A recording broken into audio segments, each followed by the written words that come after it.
Happy Halloween, guys!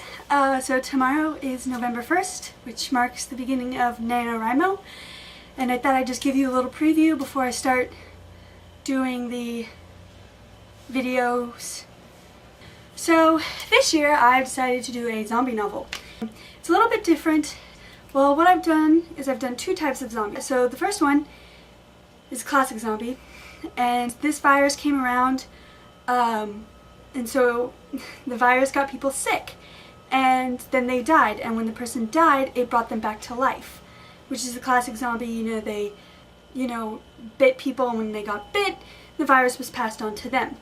Well, because we're in the day and age when there's a virus and people go, oh shit, there's a virus, let's do something about it, there was the medical field, and the medical field created this virus, and they created this vaccine.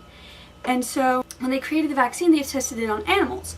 Well, in this novel, animals can't get the zombie virus because it's a human virus or whatever, and so it didn't have the same effect on animals. So when the animals didn't change, they're like, hey, this is great. But when they tested it on humans, it had horrible consequences. And this turned them into the more Zombieland / I Am Legend type zombie. They're fast, they also eat human flesh, you get bit and the virus is passed right on to you. Since viruses mutate, at the beginning of the novel they're the very classic, more Zombieland type zombies. They're a bit more closer to their predecessor virus, more closer to the classic zombie. But as the novel will continue, the virus will start mutating, and as the virus starts mutating, it starts changing the host. And as the novel continues, the zombies will go more towards the I Am Legend type zombie. They become less fleshy type thing. I'm not exactly sure how I'm going to do that, but that's kind of what the whole thing about the two zombies is. The main character is named Mark. He is a Marine, and how I'm doing this is that it's set sometime in the future in San Francisco, and Mark and his Marine unit come back from wherever they were. They were on a boat for 3 months, and during those 3 months the boat had no connections, and they come back and everybody is gone, and they realize something's not right, and they run into the zombie, and so on and so forth. As you would guess, stuff would happen in a zombie novel. The beginning of the novel is going to be more like the prelude is going to be set at the end, so it's kind of like a sandwich.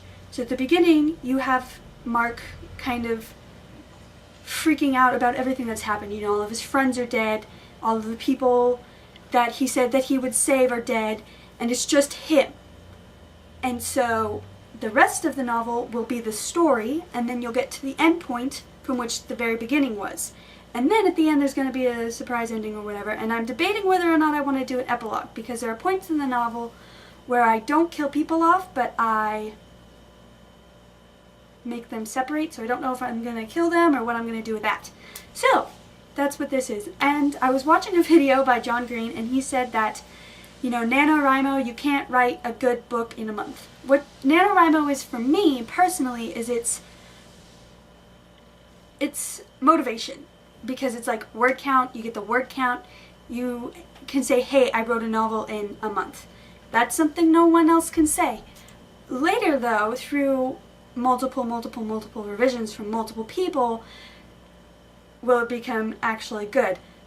Last year I got the code, because if you get 50,000 words you get a code for a free copy. I got the code, I got the book.